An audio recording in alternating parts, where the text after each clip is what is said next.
Saya Suster Kristera OSF. Saya pimpinan LKSA Brayat Pinuji Boro.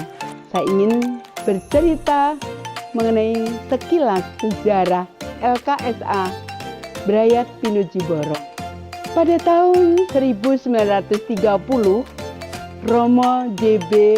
Frengthaler SJ mengundang suster-suster yang berada di Semarang, di pusat OSF Provinsi Tritunggal Maha Kudus Indonesia. Para suster dimohon untuk hadir di Pegunungan Menoreh untuk menanggapi keprihatinan yang ada. Pada waktu itu, suster sangat-sangat peduli terhadap masyarakat di Pegunungan Menoreh yang menderita.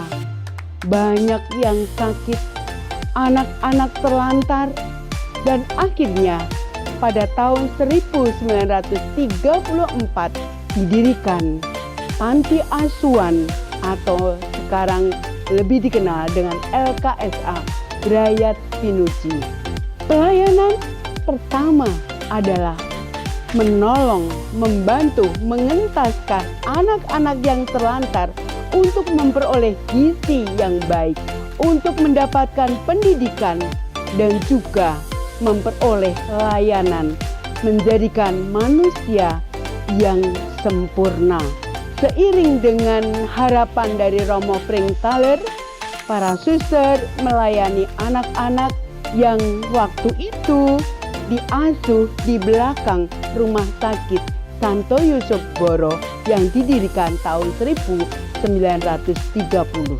Karena pertumbuhan dan perkembangan anak-anak jumlahnya semakin banyak yang membutuhkan pertolongan, akhirnya para suster memikirkan tempat yang lebih representatif.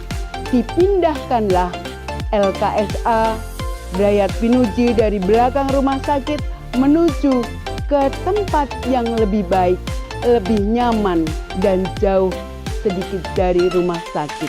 Pada tahun 1995, anak yang datang, yang ditolong bukan hanya sekitar daerah istimewa Yogyakarta, tetapi juga meluas sampai di Nias, dari Pekanbaru, dari Batak, dari Lampung, juga dari Kalimantan, Sulawesi, dari Flores, NTT, juga dari Papua.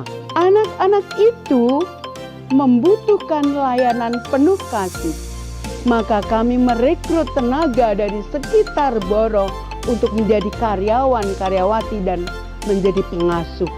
Semakin lengkaplah fasilitas yang ada, juga manajemen LKSA yang mulai diperbarui, dan juga sarana-sarana yang dimunculkan ada. Kendaraan untuk transportasi pendidikan, karena anak-anak bukan hanya sekolah di KB, TK, SD Marsudini Boro, juga SMPPL, tetapi berpindah ke SMA, SMK di luar Boro. Mereka membutuhkan transportasi untuk antar jemput. Mereka sekolah di SMA, di Muntilan, juga di daerah sekitar Semarang, Jogja, Solo, SMK Solo, dan mereka diberi kesempatan seluas-luasnya untuk memperoleh pendidikan yang kelak nantinya mereka bisa bekerja, bisa meningkatkan taraf hidup mereka dari telantar untuk bisa mandiri, dewasa, dan nanti bisa memberdayakan dirinya dan lebih bisa menolong keluarga. Anak-anak LKSA Brayat Pinuji tahun 2023 ini ada 63. 3 cowok yang masih balita kami asuh, dan nanti kelas 3 SD kami serahkan kepada Bruder FIC yang mengelola LKSA Santa Maria, khusus mengasuh anak-anak panti yang berjenis kelamin putra. Ada 60 anak dengan karyawan 18. Fasilitas yang ada kami terus perbaharui, kami kembangkan sehingga anak-anak tumbuh berkembang menjadi anak-anak yang diharapkan menjadi pribadi-pribadi yang berkarakter dan cerdas. Kami juga meraih banyak prestasi karena anak-anak mulai belajar dari lingkungan yang ada dan juga berpartisipasi dalam kegiatan kemasyarakatan, juga dalam lomba-lomba yang diselenggarakan di tingkat provinsi juga daerah. Kami ikut, dan pada tahun 2020 kami akreditasi yang dulu B sekarang menjadi A. LKSA Brayat Pinuji selain mengasuh anak-anak dalam panti di rumah LKSA itu sendiri, tetapi juga melayani anak-anak di luar panti. Mereka tinggal dalam keluarga-keluarga yang disebut adalah layanan non-panti.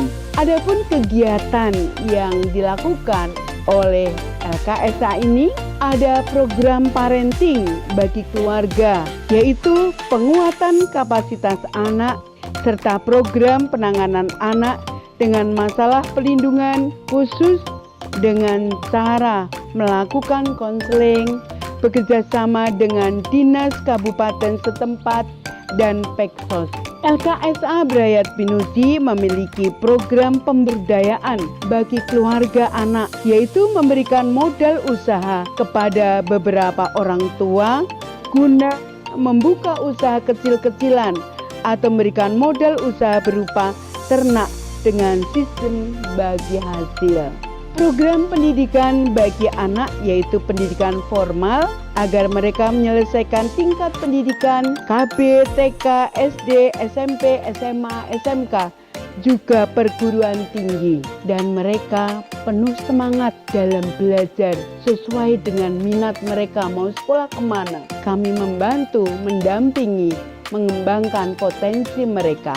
Adapun pendidikan non formal, anak-anak ada yang ikut les kulintang, les menari, les bahasa Inggris, matematika, dan juga webinar di masa pandemi dan pelatihan-pelatihan lainnya. Program reintegrasi sosial adalah reunifikasi kepada keluarga yang sudah siap untuk mengasuh kembali anak-anak yang berada di dalam panti ataupun anak-anak yang sudah lulus pada tingkat SMA, SMK yang sudah siap untuk bekerja secara mandiri. Fasilitas dan sarana-sarana yang kami miliki, ada aula yang cukup representatif untuk kegiatan anak-anak, juga kegiatan pentas seni, ruang tamu, ruang komputer, dapur, kamar tidur, ruang belajar, ruang administrasi, juga ruang untuk mencuci pakaian mereka, ruang setrika, dan juga ada tempat bermain.